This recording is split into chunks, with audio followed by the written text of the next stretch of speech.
Сиздерге жана үй бүлөңүздөргө тынчтык каалайбыз, амансыздарбы? Күнүмдүк тамак ашка пайдаланып жүргөн туз бул тамакты даамдуу кылат. Ошону менен бирге бул туз адамдын ден соолугу үчүн пайдалуу. Анткени кандын составындагы гемоглобиндин жашоосу үчүн зарыл.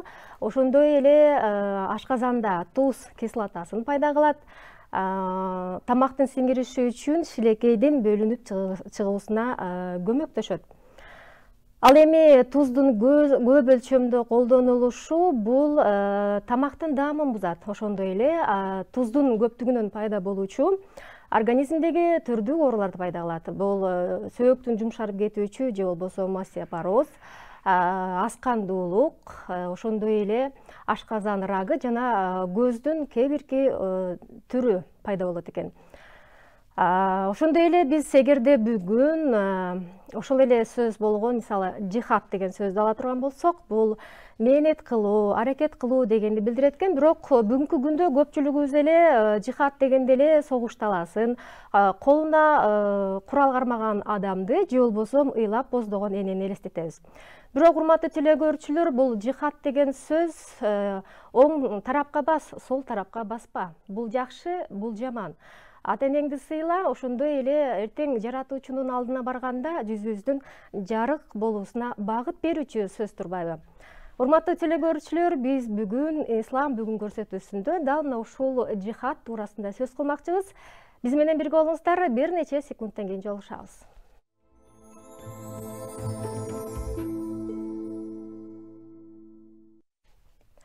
Анда көрсөтүүбүзгө келген биздин сыйлуу коногубузду чакырганбыз. Анда тааныштырып кетейин. Биздин көрсөтүүбүздүн коногу Чубак Ажы Жалилов, уламалар кеңешинин мүчөсү, диний алым. Ассаламу алейкум.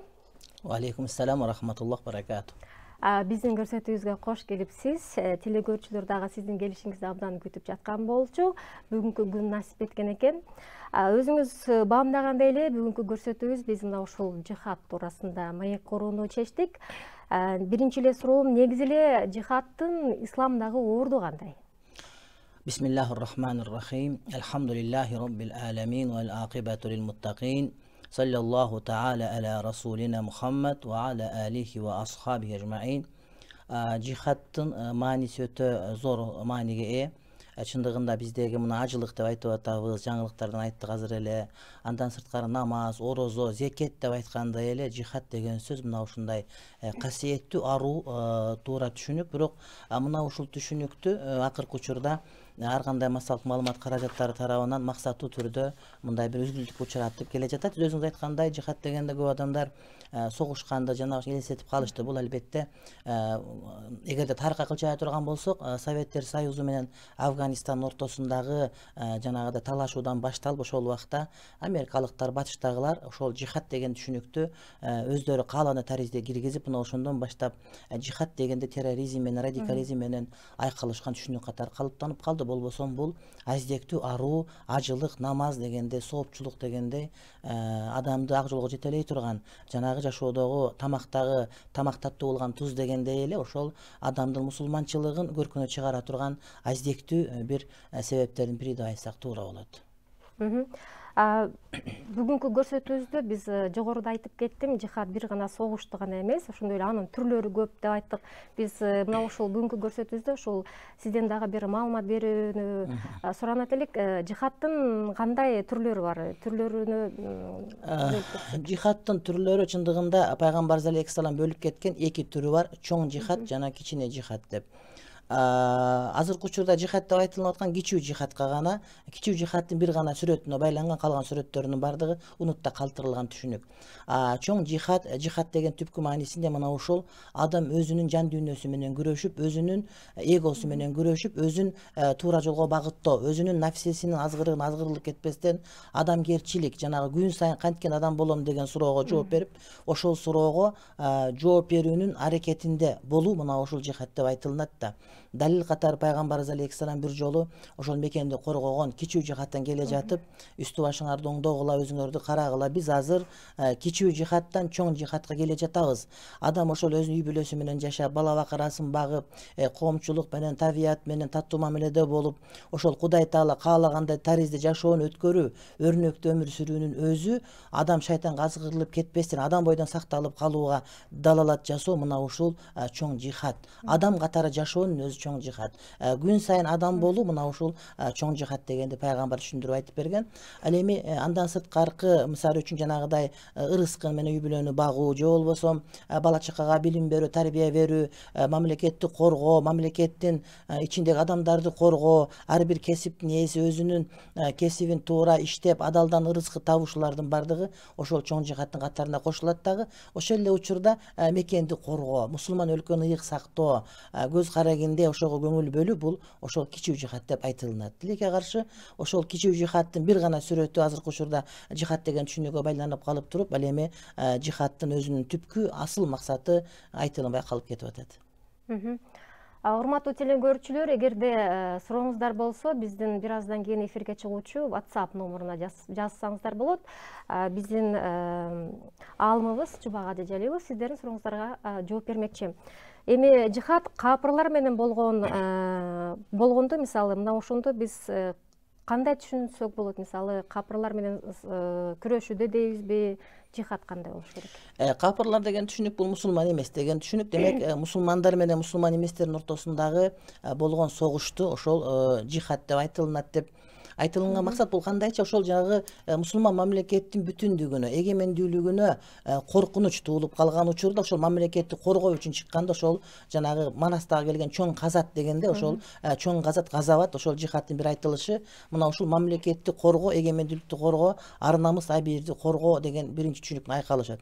Экинчи бир түшүнүк ошол башка бир мусулман өлкөгө барып кол салуу менен түшүндүрүлөт, бирок бул качан ошол өлкөдөгү адамдар өздөрүнүн укуктарын пайдалана албай, ошол өлкөдөгү адамдар Кудайга сыйынуу эркиндигине жете албай, ошол өлкөдөгү адамдар кор болуп, адамдардын кулчулугуна айланып калганда, адамдардын кулчулугунан Кудайдын кулчулугуна чыгаруу, адамдарды эркиндикке чыгаруу үчүн болгон күрөш дагы жихад деп айтылат. Анткени кээ бир өлкөлөрдө адамдарды кыйнап, аларды мындай бир кул катары колдонуп, ал жерде авторитардык бийлик болуп, мисалы үчүн адамдарда сөз эркиндиги берилбей, жашоо эркиндиги берилбей, тыйын табуу эркиндиги берилбей, Кудайга түз сыйынуу эркиндиги берилбей калганда, ошолорду адамдардын кулдугунан чыгаруу дагы бул жихад деп эсептелет. Дегенде аларга кабар айтылынып, аларга туура түшүндүрүлөт. Адамдарды сиз кыйнап жатасыңар, силер мындай кылган болбойт, мына ушундай системанын өзү туура эмес деп айтылынат.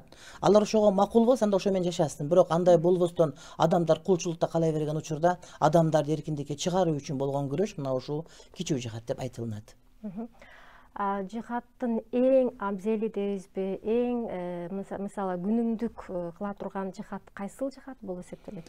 Жихадтын эң абзели ар бир адамдын мойнундагы милдеттүү болгон жихад бул өзүн өзү оңдоо, өзүн өзү адам катары сактоо. Ошол Кудай Таала каалагандай бир тартипте жашоо, мына ошол адамдын өзүнүн нафсин тарбиялоо жихаты эң чоң жихад. Чындыгында биздин ибадаттарыбызды, шариятыбызда айтылган бардык өкүмдөрдү карасак, адам өзүн тарбиялоого алып келет да. Мисалы үчүн 5 маал намаз окуганда эмне үчүн биз ошол ниет кылабыз. Ар бир иште ниет кылабыз. Анткени пайгамбарыбыз айткан ар бир амалдар ниеттерге жараша. Анткени ошол ниет аркылуу гана биз өзүбүздү оңдоп түздөй алабыз. Орозо кармаганда, намаз окуганда, андан зекет бергенде, ажылыкка барганда, же бир картаңдарга жардам бергенде, муктаждарга жардам бергенде биз ниетибиз эл көрсүн, кожо көрсүн, эл уксун, эл билсин, же прессага, же массалык маалымат каражаттары үчүн, же бир орден алайын деп эмес, балким Кудайдын жараткандын ыраазылыгы үчүн деген ниет менен жашоого болгон аракетти табууга болгон далалат мына ошол ар бирибиз үчүн болгон абзел жихад, ар бирибиз үчүн болгон милдеттүү улуу жихад деп айтылат. Албетте нафсти тарбиялоо, аны башкаруу бул дагы чоң жихад эмеспи? Бирок эмнегедир ушул нерсеге биз жакшы мындай эмнегедир тескери жакка көбүрөөк бурулабыз да. Негизи эле адам баласы мына ошол нафсисин тарбиялоодо эмне кылуу керек? Адам көп адамдар сурайт, кантип сабырдуу болушум керек дейт. Эми айтабыз, сабырдуу болушуңуз керек, сабырдуу болуу менен сабырдуу болосуз деп биз ага жооп беребиз. Анан адамдарга мындай бир туура эмес жооп берилгендей тарз калып калат да.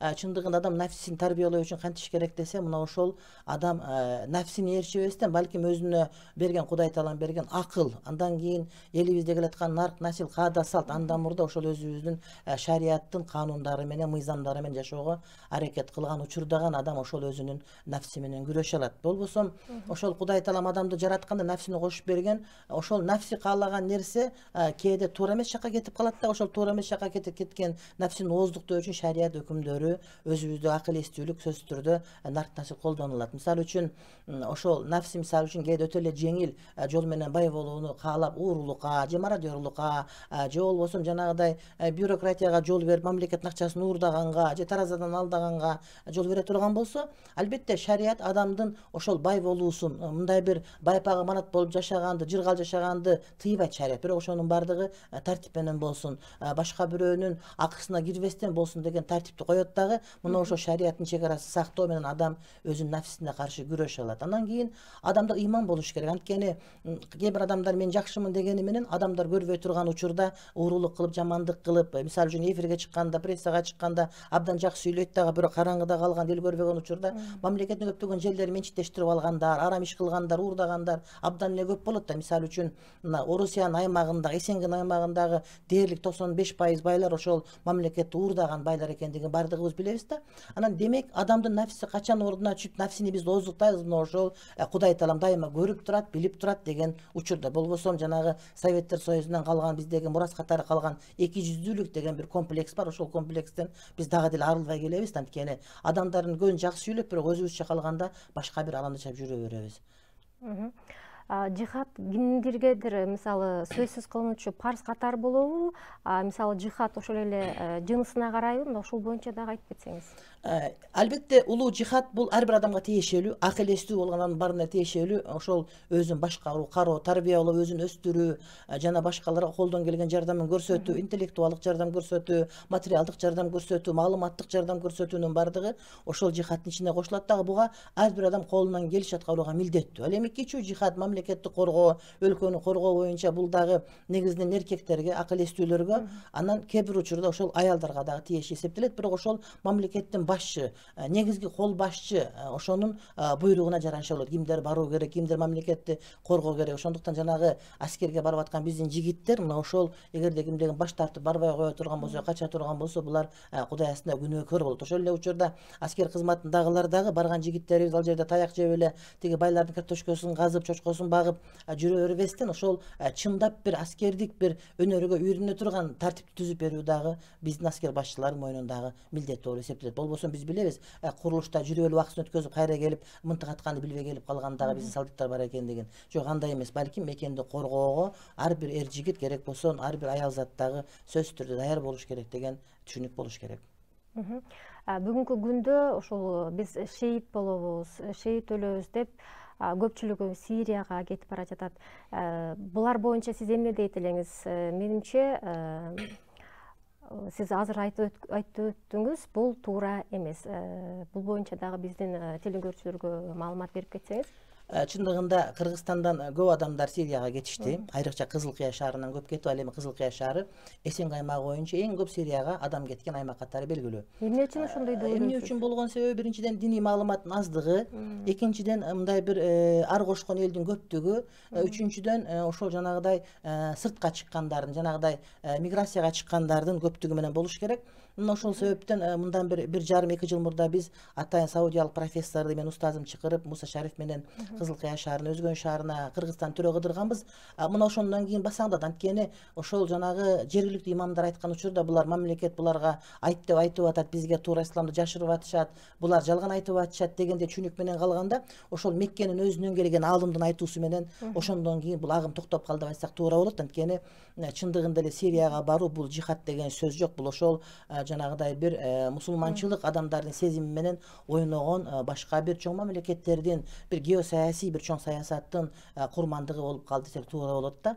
Анткени ошол Сириядагы болуп аткан окуялар, ошол жердеги мамлекеттеги болуп аткан ызы чуунун баардыгын талдап келген диний серепчилер эч кандай ошол жерде мындай бир диний жихад деген сөз жок. Ал жерде өлгөн адамдар шейит эмес, балким туура эмес күнөө иш кылып жүрүп өлүп калган, арак ичип өлүп калгандай же болбосо бирөөнү өлтүрүп өлүп калгандай, айтор күнөө иш кылып өлүп калгандай бир адам катары багыттагандыгын баса белгилеп айтып кетишти. Учурдан пайдаланып азыр эми токтоп калды, дагы айтабыз, ошол Сирияга баруу же болбосо башка бир жерге жихад деп баруу анын тартиптери болот. Эгерде мамлекет башчы бизге ошол жака барып силер жардам беришиңер керек деп буйрук бере турган болсо, бул убакта биз барууга милдеттүү болобуз. Рахмат, дагы маегибизди улантабыз. Азыр телегөрүүчүбүздөн келген суроолорду окуп берсем. Ассаламу алейкум. Алейкум ассалам. Биринчи суроосу, бирөө менен таарынышып калсам, кайра ошол адамды жакшы көрө албаймын. Эмне кылып ошол жек көрүүнү калтырсам болот дейт. Экинчисин окуп бере берейинби? Экинчиси, атасынын батасын албаган перзент бейишке кирбейт дейт го. Ошол боюнча бир аз маалымат берип кетиңизчи. Сураныч устаз, Аллахымдын ыраазычылыгы үчүн дейт. Аллах ыраазы болсун. Биринчи суроо өтө маанилүү. Эгерде бирөөгө таарынып калсам, таптакыр жазыла албайм дейт. Биз бир нерсеге маани бериш керек. Адамдын жүрөгү таарынып калган, жек көрүп калган, өчөшүп калган адамдарды сактап жүрө турган жер эмес. Бул жанагы мисалы үчүн адам дайыма өзүнүн сандыгын тазалап турган, үйүн тазалап тургандай да, үйдө мисалы үчүн мусордун баарын, таштандын баарын топтоп албагандай эле. Үйдү маалы менен тазалап жууп тургандай адам өзүнүн жүрөгүн дагы, өзүндөгү жанагыдай бир акыл сезимин дагы, интеллектисин да тазалап туруш керек дагы. Ошол таарынычтардын баарын чыгарып кетириш керек. Экинчиден, адамдын жүрөгү бирөөгө таарынуу үчүн эмес, балким башка бирөөлөргө жакшылык кылуу үчүн жаратылган. Ал жерде Аллах Таалага болгон сүйүү, адамдар, жакшы адамдарга болгон сүйүү ордун алыш керек да. Ошон үчүн тирүү туруп бейишке баруусу анык болгон адам ким деп айтканда, пайгамбарыбыз алейхисалам осуятынын маанисинде айтылынат. Ошол жүрөгүндө эч бир адамга болгон кек сактоо, ал адамга болгон жек көрүү, жаман көрүү, таарыныч калбаган адам деп жооп берет. Ошондуктан биринчи маселе адамдарды эстеп жүрөктө орун калтырбаш керек, алардын баарын жүрөктөн чыгарыш керек. Экинчиден, ар бир адамдын кемчилиги бар, бирок ар бир адамдын сөзсүз түрдө жакшы жери бар. Пайгамбарыбыздан бирөө келип сурады да, мен өзүмдүн аялымы, жубайымы жаман көрөм дегенде, таптакыр жакшы бир касиет жокпу деп сурады. Жок, касиети бар дегенде, ошол адамдагы жакшы бир касиеттин бар болуусу ошол адамды бүтүндө жакшы көрүүгө мүмкүнчүлүк жаратат. Мисалы үчүн, бир чака сүттү бир кашык жанагыдай айран менен уютуп, уютуп айран кылып алгандай эле, адамдын бир жакшы өзүнүн адамдык бир сыпат касиети менен адамдын бүтүндөй өзүн жакшы көрүүгө мүмкүнчүлүк болот да. Ошон үчүн жанагы сүйүүнүн көзү көр деп, сүйүү деген эмне десе, ошол адамды кемчилиги менен чогуу жакшы көргөн деген сөз. Ошондуктан адамдын кемчилигин ошол мындай бир аз катары көрүп, анын жанагыдай бир жакшы касиетин көп катары көрө турган болсок, адамга болгон таарынч сөзсүз түрдө кетет. Андан кийинкиси, атанын батасын албай калуу деген эмес, балким атанын назарынан калып калуу адамды бейишке алып барбайт деген сөз да. Болбосо батасын алганга мүмкүнчүлүк болбой калат, ал кишилер өтүп кетет, башка болушу мүмкүн. Бирок бата алууга мүмкүнчүлүк болуп туруп, ыраазылык алууга мүмкүнчүлүк болуп туруп, ыраазылык албай батасын албай калса, мына ошондо булардын бейишке баруусу оор болуп калат деген маселе. Көптөр ата-энесине таарына бериш, атасына таарынып, атам мага мындай кылган, анткен эмес, мынткен эмес деп айтат. Анан биз айтабыз, эми атаң өз убагында акмак болгон экен, сен да акмак болушуң керекпи? Акыйкатты сен билдиң, демек сен башташың керек. Анткени кыяматка барганда атасыңбы, баласыңбы, баары бир ар ким өзүнүн кылган эткенине жооп берет. Рахмат. Кийинки суроо, никени жаңыртып туруш керекпи, ошентип угуп калабыз деген суроосун берген экен. Никени жаңыртып туруу деген ал туура эмес сөз. Мисалы үчүн, Орусияга кетип 6 айдан кийин келсе нике жаңыртыш керек дейт. Бул жубайлардын ортосунда нике эң көп 3 гана ирет кыйылат. 3-чү, 4-чү нике кыйылбайт. Анткени ал эмес 2 гана жолу кыйылат. 3-чү 3 талак түшүп калса нике кыйылбайт деген сөз да. Анан жөндөн жөн эле этиеттик үчүн нике кыйып кое беребиз деген сөз, бул жанагы чала молдолордун сөзү. Анткени маселенин жообун так билбей калат дагы. Ушул болду нике кыйып кое берелик деп, ошо менен нике кыйып нарак өткөзүп берген жанагы Айтматовдун биринчи мугалимдеги дүйшөнгө окшогон бир молдокелер деп айтсак туура болот да. Бирок эгерде талак түшүп калып жашаганга такыр болбой калса нике кыйылбайт. Эгерде никеси бар болсо, анда никени дагы деле кыйылбайт. Ошондуктан адамдар такташ керек маселени. Жөн эле нике кыя бериш керек, маалы менен деген маалымат туура эмес маалымат. Кийинки суроону окуп берейин. Саламатсызбы Чубак ажы дейт, ден соолукка байланыштуу бойдон алдырса күнөө деген суроо. Бойдон алдыруу бул пайгамбардын осуяттарында келет, Куранда дагы келет, адамды өлтүргөнгө барабар тете күнөө. бирок ошол бойдогу баланын өмүрү менен эненин өмүрү тараздан эки тарабында туруп калган учурда же төрөлө турган бала же эне дегенде анда эненин өмүрүнө артыкчылык берилет дагы, бойдон алдырылат, кандай гана мөөнөттө болбосун. Мисалы үчүн эненин өмүрүнө коркунуч келип калып же олуттуу бир зыян жете турган болсо анда бул убакта бала алдырылат. Бирок жөндөн жөн эле баланын саны көбөйүп кетти же болбосо ортосунда интервал сакталынбай калды же палан түкүн десе. Экинчиси, ошол эненин ден соолугуна жакшы эле, бирок баланын өзү ошол төрөлгөндө дагы жакшы төрөлбөй, ошол өмүр бою ата энеге мындай бир кейиш тартуулай турган деңгээлде бир инвалид болуп кала турган билинип калса, анда мүмкүн болушунча эртерээк бойдон алдырса болот деген ошол жанагыдай Сауд Аравиялык аалымдардын фатвасы бул жөнүндө бар. Анткени кээде ошол ар кандай бир туура эмес жыйынтыктан мындай бир балдар ыңгайсыз мындай төрөлө турган болуп калса, анда эртерээк алдырсын деген мындай маселе айтыла турматыр туугандар. Мен ушул боюнча укканмын, эгерде дейт ушул аялдын боюндагы бала майып болуп келечекте төрөлө турган болсо, бул ага келген сыноо да ошон үчүн төрөй бериш керек, карай бериш керек деген угуп калам. Бул демек туура эмес экен да? Ошондой сөз айтылып келинген, ошол басымдуу болуп келинген, бирок кээде ошол адамдын жанагыдай кыйналып отуруп, кээде адамдар Кудайдын өзүнө бир шүгүрчүлүк келтирбей калып, Кудайдын өзүнө бир туура эмес айтып ыймандан чыгып кеткен учурлар кездешет. Ошондуктан ошол жанагы сыноону, мисалы үчүн кээ бир адамды кантип түшүндүрсөк болот да, үйдө жылуу суусу бар да, анан жылуу суусу бар болсо деле мен Кудайдан сооп алам деп муздак сууга даараталып ишип калгандай да. Эгерде төрөлүп калса, бала инвалид болуп калса, буну өлтүрүп койгонго болбойт да. Мурда билинч эмес. Азыркы учурда аппараттар менен, техниканын жардамы менен ошол боюнда баруучу төрөлгөндө өтө чоң инвалид болуп кала турган болсо, анда алдырып коңгусат берилет. Бирок төрөлүп калсачы, ал убакта аны бакканга туура келет да. Ошон үчүн жанагыдай ысык суу жок жерде муздак сууга дааратыласаң сооп болот деген сөз, ошол эми муздак суу экен деп даарата албай коебу деген маани келип чыгат да. Бирок жылуу суу бар туруп муздак сууга дааратылган, бул адам албетте күнөөкөр болот. Ушул суроого да жакын суроо экен. Ассаламу алейкум. Алейкум ассалам. Так туура жооп беришиңизди өтүнөм чубак ажы дейт. Мусулман болгондон кийин телевизор көргөнгө, музыка укканга болбойт деген чынбы? Бизде азыр аябай талкуу болуп жатат. Ушул баягы муздак суу, жылуу суу турса муздак суу алат дегендей эле, биз телевизор көрбөшүбүз керек деген кээрки үй бүлөлөрдө телевизордон да алыс болот да. Мына ушул туурасында дагы жооп берип койсоңуз. Албетте туура жана так жооп бериңиз деген бул менин абийириме шек келтире турган суроо. Анткени биз дайыма туура жана так жооп берүүгө аракет кылабыз колдон келишинче. Кээде айтып аткан туура жоопторубуз балким биздин өзүбүзгө бир кыйынчылык да кээде келип калышы мүмкүн. Бирок жалган айтпайт деген принциптен гана биз дайыма туура жооп берип, ошондуктан бул ашыкча сөз. Телевизор көргөн албетте болот, бирок телевизор көргөн бул терезе көргөндөй эле. Үйүңүздөн чоң терезеңиз бар, терезеңиздин аркы бетинен мушташып аткан бир жалаңаштанып алып бир жаман иш кылып аткандар көрсөңүз, арам болуп балаңыздан жапты бетин жапкандай эле телевизордун дагы мына ушундай эле. Эгерде бир жакшы нерсе көрсөңүз, анда бул сооп. Эгерде күнөө нерсе көрсөңүз, бул албетте арам. Мисалы үчүн бычактай эле. Бычакты эгерде нан кессеңиз жакшы, бирок адамды сойсоңуз, бул албетте арам дегенде түшүнүк. Ал эми музыка боюнча албетте аалымдардын бул жөнүндө пикирлери ар кандай, бирок тоготер жери адамды мындай бир эргүүгө алып келип, ошондон барып бирөөнү баса калып зоруктап кое турган же бирөөнү союп жибере турган, эргүүгө апара турган музыканы албетте аалымдардын бардыгы бир ооздон арам дейт. Кээде мисалы жанагыдай бизде рок жана башка бир музыкалар бар. Адамдар бийлеп отуруп, өзү мындай бир шайтандап кеткенден айырмасы жок калгандар бар да, мисалы үчүн алварсыз болуп бийлеп аткандарды көрүп атабыз. Ал арам. Анан эми андай эмес, адамды мындай бир ойлонгон отурган, адамды мисалы үчүн патриоттуулукка же бир жакшы бир маани маңызга жетелей турган ырлар боло турган болсо, албетте бул музыкасы жок болсо, анда аалымдардын бардыгы бир ооздон макул деп түшүнүшөт. Ал эми музыка коштолгон ушундай бир маанилүү ырлар болсо, кээ бир аалымдар такыр болбойт десе, башка бирөөлөрү албетте болот деп айтат. Ал эми кыргыз коомунда мисалы жеке мен өзүм комуздун коштоосундагы биздин дастандарды, биздин төкмө акындардын айткандарын эч калтырбайм угуп келем. Анткени пайгамбарыбыздын убагында ошол жанагы барабан сыяктуу ошону мындай бир каккылап, ошондон айт күндөрү жаш кыздар бийлеп атканын көрүп пайгамбар тыйган эмес. Демек, бир эле музыканын коштоосунда ошол адамды элиртип жибербей турган деңгээлдеги тарбиялык мааниси бар болгон болсо, демек ал музыкага тыюу салынбаш керек деген пикир басымдуулук кылат. Сиз азыр музыка боюнча айтып кеттиңиз. Эми ошол ырдаган ырчы жөнүндө да айтып кетсеңиз, негизи эле адам баласынын ырдоо, шариатта ырдоо эрежеси дейлиби кандай болушу керек?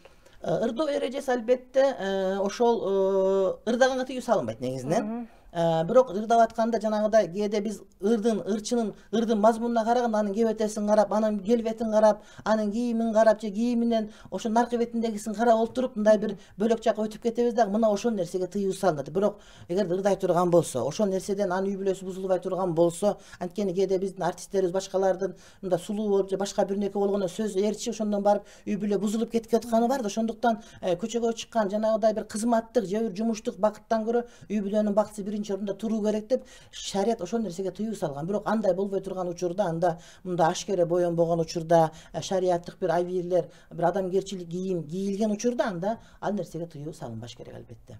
Рахмат. Ассаламу алейкум. 3 күн, 40 күн, 4 ай даватты жихад десе болобу деген суроо экен. Ооба. Ал эмес мектепте сабак берген мугалимдердикин, мечитте имам болуп иштегендердикин, ал эмес мынакей жума сайын зерикпе сабак өткөргөн Марсай эжекебиздин дагы жумуштарынын бардыгын биз жихад деп эсептейбиз. Албетте адамдарга дин таратуу, дин эмгегин таратуу, адамдарга акыйкатты жеткирүүнүн бардыгы Кудай жолундагы жихад деп эсептелет. Ушул суроо көп келет бизге. Баягы кан аз болгон учурда таттуу бозо ич деп көп айтышат экен да, мына таттуу бозо деп турат. Бул таттуу деген жаңыдан болгон ачыган эмес бозону айтып атат болуш керек. Шарият боюнча эреже, эгерде кайсыл бир ичимдик мас кылбай турган болсо, анын бардыгы адал. Эгерде кайсыл бир ичимдик мас кыла турган болсо, анын бардыгы арам, бир тамчысы да арам. Албетте бозо бир күндө эле мас кыла турган болбойт. Ошол мас кыла турган даражага жеткенге чейин бир канча жолду басып өтүүгө туура келет да. Биздин фыкых китепте айтылган бир мисалды айтып кетпесем болбойт. Мисалы үчүн кайсы бир чоң бир идиште турган жанагыдай уксус бар да, уксус адал бул деген кадимгидей хел деп айтылат, сирке деп айтылат. Ошол адал, аны тамакка кошуп жегенге пайгамбар жакшы көргөн. Бирок убакыттын өтүүсү менен ошол уксус ичимдик айланып кетсе, мас кыла турган, анда бул арам болот. Ошону төгүү керек болот. Бирок кол бошобой, анда болуп, а болду, бу болду, былжырбай тамбасты деп отуруп, жанагы арак айланып кеткен ичимдик барып кайра кайнап отуруп, кайра уксуска айланып кетсе, ошол туруш турпаты бойдон кайра адал айланат деген сөз да.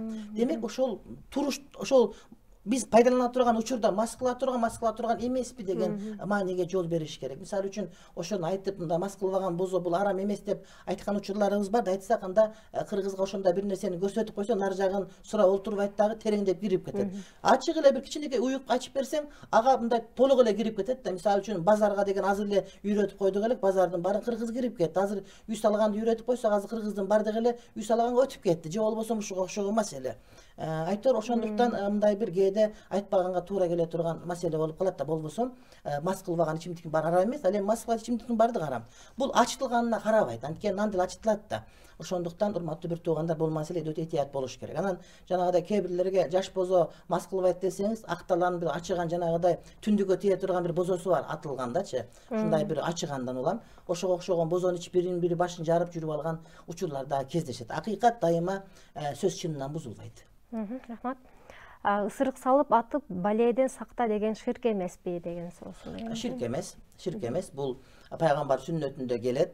Баледен сакта дегенде ошол ысырык сактабайт, балким ысырык себеп болуп Кудай таалам сактайт. Ар кандай жаман жыттардан, ар кандай жанагыдай вирустардан, ар кандай оорулардан сактаганга себеп болот. Болбосо анда жанагыдай базардагы эле жанагы баш оору дарын ичкендерде ширк болуп калыш керек эле.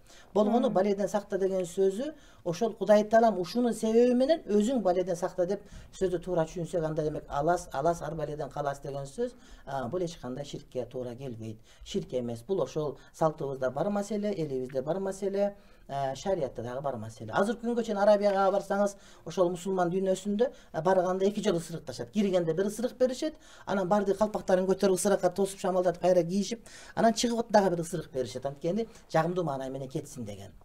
Рахмат. Ассаламу алейкум Жубак ажы.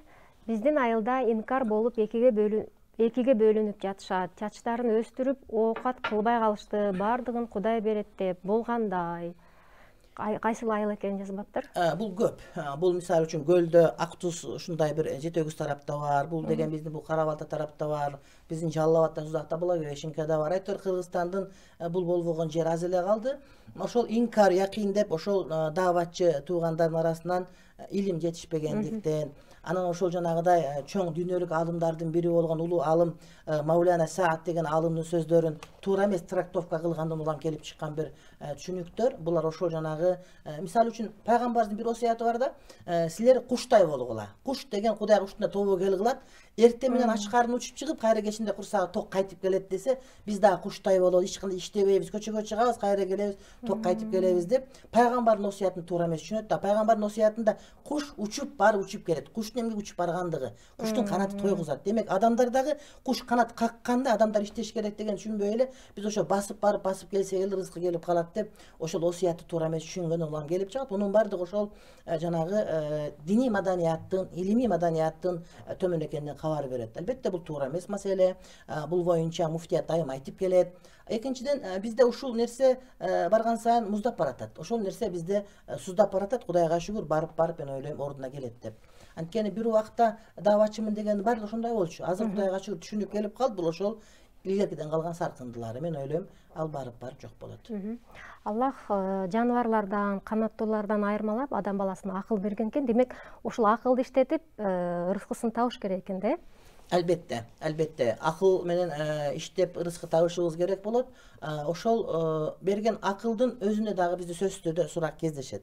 Бирок кээде ошол акыл берилген адамдар, эми биздеги жанагы IQ деп айтабыз да, адамдагы акылдын деңгээли же интеллектуал деңгээл деп айтып келгенде, ошол адамдар кээде акылга гана таянып калышат дагы, туура эмес жыйынтыкка кетип калгандар бар. Демек, акыл сөзсүз түрдө нарт насил менен, жана элден чыгып калба, эл эмне дейт деген уят бир философиялык түшүнүк менен, жана ошол шариаттын өзүнүн мыйзамдарын чегинде иш жүргүзүш керек. Болбосо өтө акылдуулардын кесепетинен аалам зыян тартып калган учурлар кездешет. Мисалы үчүн атомдук бомбаны жасаган же болбосо ошол жасагандардын баардыгы эстүү кишилер, бирок ошол Кудай Тааланын шариаты менен нурланбаган акылдар.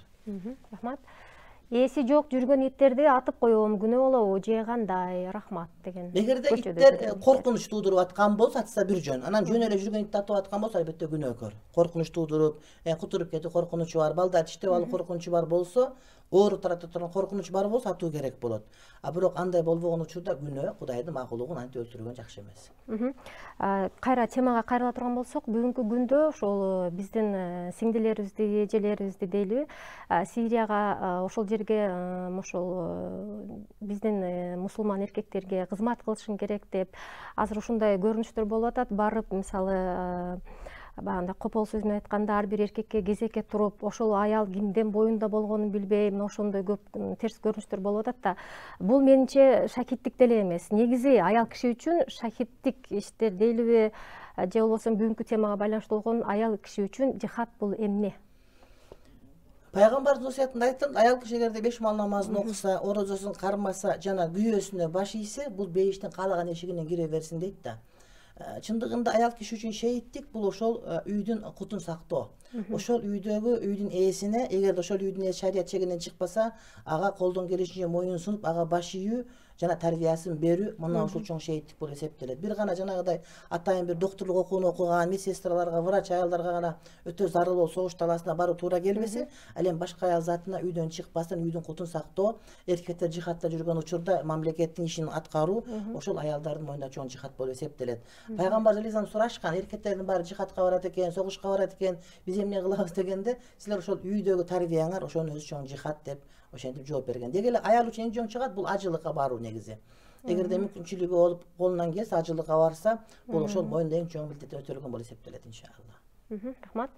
Менин кызымдын аты Ихтина, көп ооруйт, атын көтөрө албай жатабы, же эмне кылыш керек деген суроосун берген экен. Аты Ихдина деген сөз ошол бизди туура жолго башта деген, жанагы Ихдина сиратал мустаким дегенден алынган. Кээде атты коет десе эле ошо биз мындай козгоген атты баарын Курандан кое беребиз да, бирок койбой турган аттар дагы болуп калат да. Ихдина деген сөз бул сүйлөм, бизди туура жолго башта деген сөз. Эгерде хидаят деп койсо, туура жолдо айтсак, албетте жакшы болмок. Анан атты оор келип калат деген түшүнүк кыргызда бар, бул жанагы оралбаган орок тандайт деген сөз да. Ошол баласын бага албаган келиндер менен небере бага албаган кемпирлердин эле шылтоосу. Аны түзүктөп багыш керек, таза багыш керек, караш керек. Аны атка шылтап эле Манас деген оор болот экен, Мухаммад деген оор болот экен, ат оор келип калыптыр деп ал сүйлөй берген жана оралбаган орок тандагандардын сөзү. Мен суроо берейин дедим эле дейт. Дарат алып жатканда тиш канап кетсе, даратты башынан алуу керекпи деген суроосун берген экен. Ооба, тиш кананы дарат бузулат, ошондуктан ошого чейинки алынган дараттарды исин жана башкасынын баардыгын кайрадан алуу керек болот.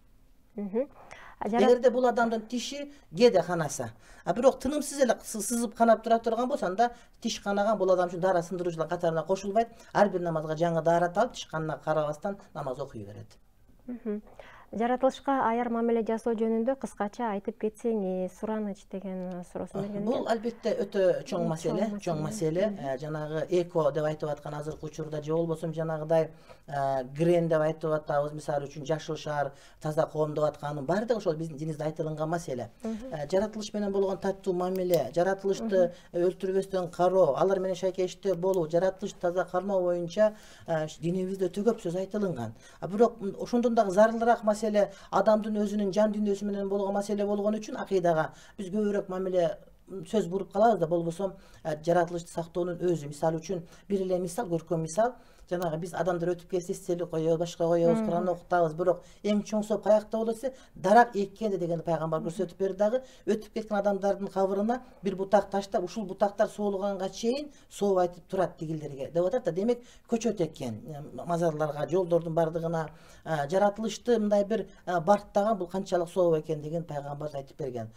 Экинчиден, жаратылыштагы жанагы жандууларды, жөндөн жөн аткандарды алар болбойт, ошолордон төлдөгөн мезгилде, эмизген мезгилде аларга аңчылык кылганга болбойт, ошолорду атканда ырайымсыз мамиле кылганга болбойт деген осуяттардын баардыгын пайгамбарыбыз ошол жаратылыш менен мындай бир таттуу алакада болууга бизге негиз кылып айтып берген. Бул жөнүндө атайын китептер жазылган, атайын илимий иштер корголгон, бул боюнча атайын бир хадистерде мындай бир баптар айтылган.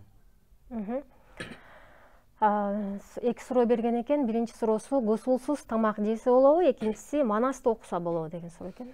Гусулсуз тамак жегенге болот, албетте колун жууп алган болсо жакшылап. Бул жалпы этикетке туура келген, гигиенага туура келген маселе. Бирок гусулсуз тамак жасаса дагы болот, жесе дагы болот, ал эмес базарга барса деле болот. Гусулсуз намаз окуганга болбойт, Куран кармаганга болбойт, жана мечитке киргенге болбойт. Ал эми манасты албетте окушубуз керек. Чындыгында мынагы биздеги манас Сагынбайдын варианты болсун, Саякбайдын варианты болсун, же мына кечеги кытайлык Жусуп Мамайдын варианты болсун, же Куттуу билим, же Кутадгу билим, ошолордун баардыгы мен ошол түркий тилдеги ислам маданиятын чагылдырган эң чоң көркөм эмгектер деп айтар элем. Жеке мен өзүм азыр докторлук диссертациямды мына ушул Саякбай Каралаевдин вариантындагы исламдын чагылдырылуусу деген темада даярдап жазып аткан үчүн карап отурсаң, мындай бир кээде биздин кыргыз молдокелер, кыргыз диниятчылары айта албаган сөздөрдү, кээ бир мындай бир айтылган осуяттарды манаста мындай бир жеткире которулгандагы, жеткире берилген, ошол манастын өзү аркылуу биз кыргыз коомчулугуна ислам жайылсак болот деп айткым келет да. Болгону манас окугандар ислам билбейт, исламчылар манас билбейт, экөө башка эле бир колотто басып жүргөндөй кээде элес калтыра берет. Албетте манасты окуш керек, биз манас окушуп койгонбуз. Рахмат. Багымдатталган даратта бутту жууганмын, ошол бойдон дарат бузулса, бирок бут кийим чечилбесе, бутка маск тартып эле дарат алса болобу дейт. Албетте, эгерде сиз сапарда эмес болсоңуз, 24 саатка ошо менен жүрө берсеңиз боло берет. Ошол жанагы дарат сынгандан баштап, ошондон баштап сиздин жанагы бир эсепке кирет. Мисалы үчүн эртең менен саат 7-де ошо маскасын кийди, ал эми саат 11-де дарат сынган болсо, ошол 11-ден баштап нар жака эмне ошол бир суткага эсеп болот. Кийинки күн 11-ге чейин ошол маскага мас тартып намаз окуса жарай берет. Ал эми текебердик жеке адамга кандай зыян алып келет деген суроосу. Текебердик боюнча пайгамбарыбыздын бир сөзү бар, ал жетиштүү болот менимче. Жүрөгүндө кымындай текебердиги бар адам бейишке кирбейт деп айткан. Жүрөгүндө кымындай, бул жанагы сары кычынын данындай деген айтылат. Зарра деп, ошончолук кибирчилиги, кибирдиги, бой көтөрүүсү, текебердиги бар адам бейишке кирбейт деп айткан. Текебердик бир гана Кудайга жарашат, Кудайдан башкага жарашпаган иш. Бүгүнкү темага дагы кайрыла кетейин. Кайсыл учурда жихадтан баш тартыш керек? Жихадтан баш тартууга болбойт. Бир гана учурда туура эмес нерсени эле жихад деп жалган айтып аткан болсо ошондо баш тартыш керек. Бул Сирияда мисалындай. Кээ бир адамдар кээде келип дин үчүн деп адамдарды мындай бир кыйнай беришет да. Ал ошону туура жетиш керек. Эгерде биз алымдардан, акылдуулардан сурап ал жихад эмес экенин билсек, анда жалган жихадтан баш тартуу керек. Эгерде чыныгы жихад боло турган болсо, анда баш тартпаш керек. Сөзсүз аткаруу милдеттүү болот. Мамлекетти коргоо, мекенди коргоо, эгемендүүлүктү коргоо, адам өзүнүн жан дүйнөсүн оңдоо, арулоо сыяктуу баалуу түшүнүктөрдөн албетте баш тартуунун өзү бул жанагы эң чоң мындай бир күнөө деп айтсам болот. Ал эмес Айтматов атабыздын адам баласы үчүн мындай бир эң кыйын нерсе күн сайын адам болуу деп айткан сөзүн, ошону биз девиз катары колдонсок дагы туура болот. Анткени адам болуу үчүн сөзсүз түрдө адам өзүнүн нафси менен күрөшүү керек. Албетте муну айткан адамдардын бардыгы эле нафси менен толук күрөшүп ал деген алыспыз, бирок айтылган сөздүн өзү шексиз туура деп айтсак туура болот. Шейх деген эмнени түшүндүрөт деген суроосун берген экен. Шейх деген кыргызча молду деген эле сөз. Молду, арабтар шейх деп кайрылышат. Биз молдо деп айтабыз. Анан башка бирөөсү башка дейт, имам дегендери бар. Анан бөйрөктөн шариат чыгаруунун таптакыр кереги жок. Ошентип айтса эмнеге ушинтип айтып алды деп кызгангандар бар. Мисалы үчүн менин атыма кошулуп айтылган ошол мага берилген ижаза, илимий уруксат кагаздарга биздин атыбыз ошол сөз кошулуп жазылган. Шейх Жуба Кажы деп кошулуп жазылган себептен айтып жүрүшөт. Анан ошол араб дүйнөсүндө окуган себептен, айрыкча муну Эсен аймагында Кавказдар коюп чыгышты бизге. Орусча которулгандан баштап биз өзүбүзгө чейин аны кошкон эмеспиз. Анан эмнеге шейх деп алдыңар өзүңөр? Шейх деселе биздикилер жанагы тыйыны бар арабтар элестете берет да. Жок, ислами маданиятте шейх дегенде ошол илимдүү адамды молдо экенин түшүндүрүлүп басып жүрөбүз. Ассаламу алейкум, кандайсыз дейт. Түз оодон сизди көрүп турганыбызга абдан кубанычтабыз. Менин суроом, адам өзүнө дем салса болобу дейт. Болот.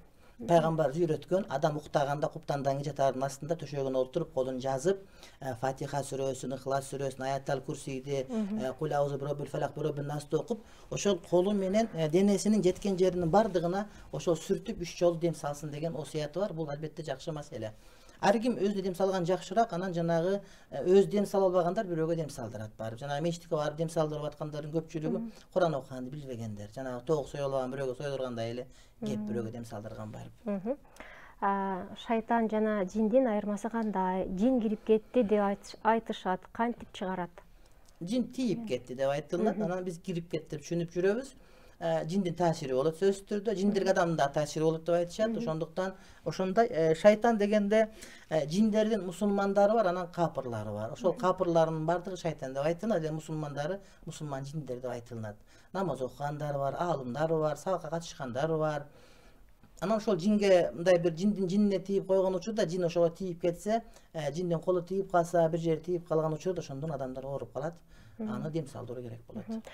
Жин шайтандардан адам кандай коргонуу керек? Сүннөт менен жашоо керек, дин менен жашоо керек. Адам туура жашаганда, жанагыдай макруh аткарбаган учурда, бисмилла менен жүргөн учурда, таза жүргөн учурда булардан коргонот. Адам бул эми мисалы үчүн кээ бирлер түндө чыгып, жанагы таштанды баскан жерди басышат, кээде мисалы үчүн ийиндерге заара кылып жиберишет. Ошого окшогон шариатта тыюу салынган нерсени аткарган учурда жиндер адамдарга кирип тийип кетиши мүмкүн. Рахмат. Орозодо карызды кийинки орозого чейин кармай берсе болобу деген суроосун берген экен. Болот, жакшыраак болот. Бирок кийинки орозо келип калса, ошол кийинки орозону кармап, андан кийин орозону улантып кармап бере берет. Орозо кармаганда бир ай удам карма шарт эмес, балким күнүн толуктап берсе жетиштүү болот. Утур 2 күндөн 2 күнүнө кармап берсе деле болот, же удам кармап берсе деле болот. Айтор, ошол бир айлык орозону бир ай мындай бүтүндөй кармап берүү милдеттүү эмес, балким күндү толуктаса болот. Күн толук болуш керек. Эркектин тапканында береке бар деп айтылат. Эмне үчүн аялдардачы деген суроосун берген экен. Эркектин тапканында береке бар, аялдын тапканында дагы береке бар. Бирок ошол аял өзүм табам, эркек таап аткан болсо деле болбой мен иштеп табам, муктаждык жок болсо деле мен ошол тыйынга табам деп аял эркектен көбүрөөк таап калган учурда үйгө кожоюндук кыла турган бир жанагыда иммунитеттер пайда болот да, ошондон үй бүлөгө мындай жаракка кетип калуу коркунучу бар. Үйдөгү эркектин кожоюндук деген касиетин жоготуп коет да, ошентип анан үй бүлө бузулат кадимкидей. Ошондон үйдөгү балдар да, кыздар да туура эмес тарбия алып, үйдүн берекеси учуп кетет. Болбосо шариатта аялдар иштегенге, аялдар мүлккө ээ болгонго таптакыр тыюу салынбайт. Болбосо ошол пайгамбарыбыздын доорунда Мекке шаарындагы базардын базаркому аял болгонун айтсак бул жетиштүү болот. Рахмат. Ассаламу алейкум. Менде бир суроо бар. Телефондон талак берсе ошол аткарылабы? аткарылат эгерде аткарыла турган тартипте айтылынса. Бул талак маселеси өтө мындай түз эфирде эле жооп бериш кыйын. Кыйын, албетте биз жооп бергибиз келбейт. Алар сөздөр жубайлар чогуу чакырып, эр отуруп түз кеңешкенден кийин гана жооп берилет. Бирок жалпы эреже катарында эгерде телефондон айткан болсо түшүп калат, эгерде мыйзамдуу түшө турган деңгээлде айтылынса. Анткени базарга барганын баары байыбагандай эле, талак айтылганын баары түшө бербейт, түшө турган болуп калгандары гана антактоо керек болот. Өлгөн адам түшүндө көрсөң эмне болот, көп кирет деген суроосун берген экен. Эч нерсе болбойт. Андан ошол кээде өлгөн адамдар кыйналгандан кириши мүмкүн. Кээде ошого мындай мисалы үчүн мен акыйкатты көрүп атам, сен деле ошону ойлон деп ага эскерткиси келип кириши мүмкүн. Алар мындай бир реалдуу жардам бере албайт, бирок жардам бергенге аракет кылат. Ошол аракет түшүнсөк болот. Кээде сагынган. Ошондо өтүп кеткендер түшкө кирген учурда аларга Куран окутуп ошону менен чектелебиз иншалла. Ата энеси баласына ыраазы болбой өтүп кетсе, баласынын намазы кабыл болобу деген суроосун берген экен. Ата энеси бул суроону эми бир бетке айтып өтө кыйын. Ал кандай ошондой жагдай пайда болду? Мисалы үчүн, эгерде бир адам ата эне нааразы болуп калган болсо, анан албетте ата энесине жакшылык кылып, сооп багыштап, жакшылык иш кылып, ошонун бир соон багыштай турган болсо, жакшы жүрө турган болсо, албетте ата эне сөзсүз түрдө ыраазы болот. Эгерде бир адам бар, башка бирөөдөн кечирим сурасаңыз кечирбей койгон болсо, мисалы үчүн да, эмне кылыш керек? Сиз кечирим бербей койгон күндө деле Кудайга жага турган иш кыла берсеңиз, анда кыяматка барганда Кудай таалам өзү ошол адамдын кечиримин сизге алып берет иншалла. Ассаламу алейкум чоң ажы, сизден жин чыгарган молдолорду сурайын дедим эле, күчтүүлөрүн дейт. Карындашыма жин кирип кеткен окшойт, такыр сөз укпайт. Ата энемдин да сөзүн укпайт. Эмне кылыш керек? Рахмат дейт. Жин окуй турган бизде интернеттен, телевизордон чыгып аткан шарлатандар көп. Мен окуйм деп акча таап ушундай кылган, бизнес кылып алгандар бар. Аларга ишенбеш керек деп айтат элем. Анан мунуга мен билген жин окуй тургандардын эң эле кыйындарын айтып берсем, жыргалкаарын айтат элем. Бул Арча Бешикте, медреседе, мечитте имамы, анан Эне-Сайда медресенин директору. Мен досум бул киши. Андан сырткары мунагы Каси мечитте имам Нурмухаммад кары, анан айтат элем, ушул эки адам жетиштүү болот менимче. Анан көпчүлүгү эле барганда мынча тыйын берет, тигинтесинде отуруп, адамдардын чөнтөгүн кагып алгандан башка бир берекеси жоктор дагы бар. Аларга мен алданбагыла дейт элем. Ушул суроону Ош тараптагылар да көп берет да, эгерде маалыматыңыз болгон болсо, Оштун тургундары кимге кайрылса болот Ош тарапта? Ош боюнча мен биле албайт экенмин, анткени Ошто мен ойлойм Оштун казысына барып кайрылып көргөлө, алар ошол өзүн окуйт деп билбейм, бирок маалымат бере алышы мүмкүн. Же расмий мечитте имамдарга кайрылыш керек да, көчөдөгү эле адамдарга кайрылбастан, мисалы үчүн Самодин казыга кайрылса болот, облустук шаардын казысына кайрылса, же болбосо ошол Оштогу белгилүү мындай бир такыбалыгы менен өзгөчөлөнгөн имамдарга кайрылса, ошолор туура багыт берет деп ойлойм мен. Ошто кимдер бар экен биле албайм. Рахмат. Сирияда мусулман менен мусулман атышып, согушуп жатса, биз мусулмандар эмне кылабыз? Жамандыкты көрсөң тый деген хадис бар го дейт.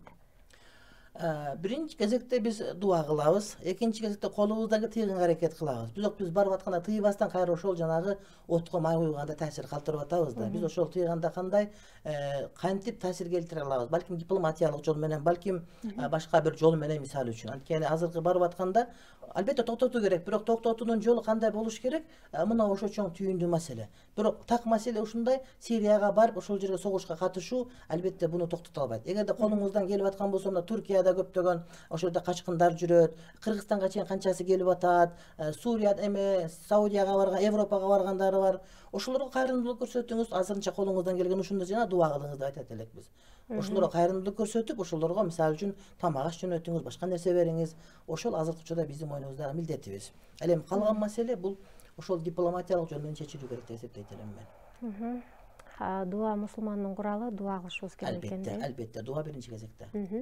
Үй бүлөмдү багууга жолго чыккан адам жихад кылган болобу деген суроону берген. Ооба, муну баягыдан бери айтып атабыз. Үй бүлөнү багууга чыккан бул жихад болуп эсептелет. Ал эмес ошол кээ бир аалымдарыбыз ошол жанагыдай жихадтан дагы жогору койгон учурлары кездешет да. Анткени жихадка барган адамга ошол падыша буйрук берген болуш керек. Пайгамбардын убагында ушундай бир мамлекетти коргой турган кичүү жихад болгон учурда бир адам келип жихадка барам деп жазылганда айтты, ата-энем нааразы болуп калды, алардын менден башка багар көгөрү жок, мен жихадка жөнөп атам дегенде фафихима фажахид, барып ата-энеңдин кызматын кылып жихад кыл деп айтат. Ошондуктан ата-эненин кызматын кылып ошолорду багуунун өзү кээде жанагы биз айтып аткан кичүү жихадтан дагы улуураак жихад болуп эсептелет.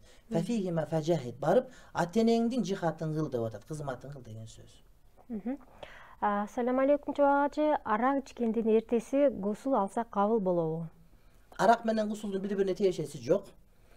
Арак ичкен адам ошол мас болуп калып, булдуруктап калып, окуп аткан Куран аяттарын кате окуп атса, Куран намаз окуганга болбойт. Бирок мастыгы тарай элек болуп, бирок тили булдуруктабай калса, анда даарат алып намаз окуусу милдеттүү болот.